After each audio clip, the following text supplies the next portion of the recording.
Andrew McGahan for SevereMMA.com here in Fight Academy Ireland, standing alongside Karl Moore. Karl, a lot of talk online. There is a story that I want to get to from earlier on in the year, but the main reason now is you are campaigning. You're starting it yourself. UFC Belfast is coming on the 19th of November. You feel like you should be the guy leading the charge, the new guy getting signed. Tell me why. Well, number one, it's in hometown of Belfast, and number two, who else can they really sign from Belfast? The fight on the show is going to sell tickets, it's going to bring a local buzz to the show, and to be honest, I feel like I'm ready. As simple as that. I would fight any man, any time, any place on that UFC card for free. I would even give them my purse just to get on that show, because I know I will get a win. That'll be my place in the UFC. Do you think that we're seeing with the guys that have been signed in the last couple of years, all they've needed was the chance to get in there and show what they can do? Is that where you feel you're at in your career at the minute? Yeah, 100%, Andre. I think I've been ready for this opportunity now for the last year and a half, 2 years maybe. It's just I need that break. I need that one opportunity to get me in the door, and I feel once I get that one chance, I'm away. That's me. That's it. And earlier on in the year, for those who don't know, you suffered a pretty bad injury. If you just tell us about it and maybe what your thought process was. I know you were even maybe considering walking away from the sport at one time. Well, to make matters even worse, Andre, before I injured my knee, I'd spent 2 months with Team Alpha Male in Sacramento, training twice a day, 3 times every single day. And I came back home and was the sharpest, the fittest I've ever been in my whole entire MMA career. And then 10 days later, got a grade 2 tear in my MCL, tear in my meniscus, and I was told by numerous knee specialists that I was out for a year and a half at least, and it would definitely require surgery. But I just thought to myself, well, it's either give up completely and just do what they say, or try my best to fix it. And for 10, 12 weeks, I see my physio every single day. I refused to just give up. I just spent every single day in the gym doing any sort of training I could, just trying to work around it. And after 12 weeks, I was doing things that the specialist says I wouldn't be doing. I was able to sprint, run, squat, deadlift. So after that, I thought to myself, well, I can do this on my own. And then I just kept going, and now I'm 100% ready to fight.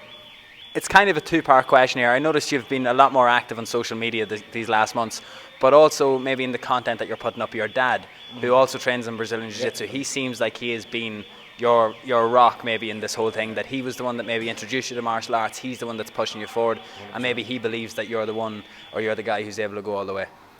You hit the nail on the head there, Andrew. Like you said, from I've been 15 years of age, my dad had me training, and the first thing he says, he wanted me into martial arts. Like he said, he's a brown belt in Brazilian Jiu-Jitsu. He's been training with martial arts his entire life, and he was the one that he never pushed me, he never made me do it, but he always guided me in the right direction, and look where I am now. And like I said, he is the man behind me.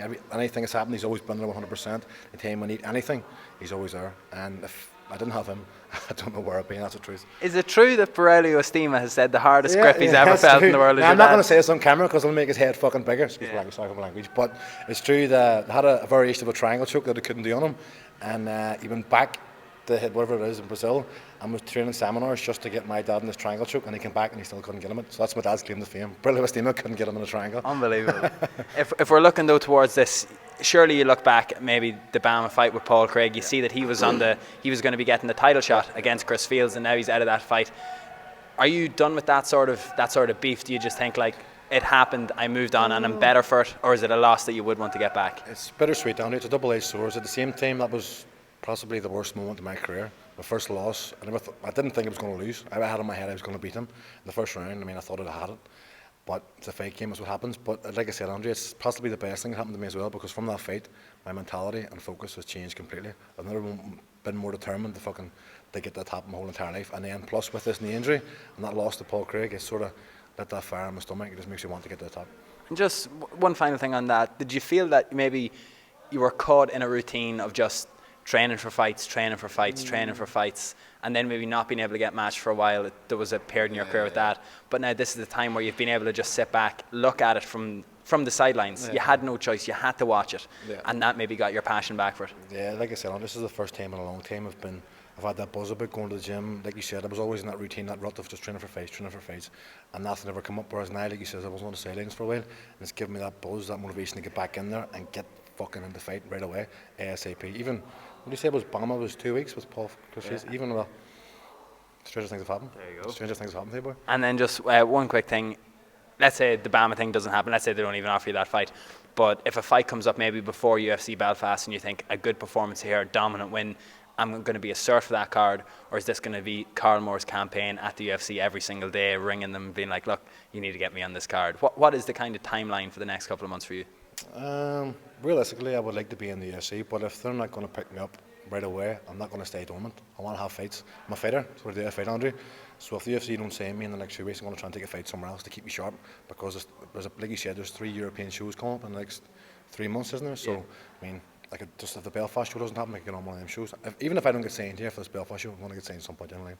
It's inevitable. It's going to happen, buddy. It's going to happen, buddy. And then one final thing, the thing that a lot of people have said to me about you that have trained with you, for such a big guy, your grappling is like a lightweight. You're very technical, you'll use jiu-jitsu, you don't like to really impose strength on other people. There's talk in this gym at the moment, a lot of guys heading over to the no-gi worlds, with it being an MMA-based gym. Pat McAllister going over, Joe McCullough going over. Let's say these fights don't materialise. Purple belt world no-gi champion would surely sound like a good thing as well. Yeah, fucking right it does. Fucking right it does. Sounds like a good scalp to take. But like you said, Andrew, I mean, I like to use technique.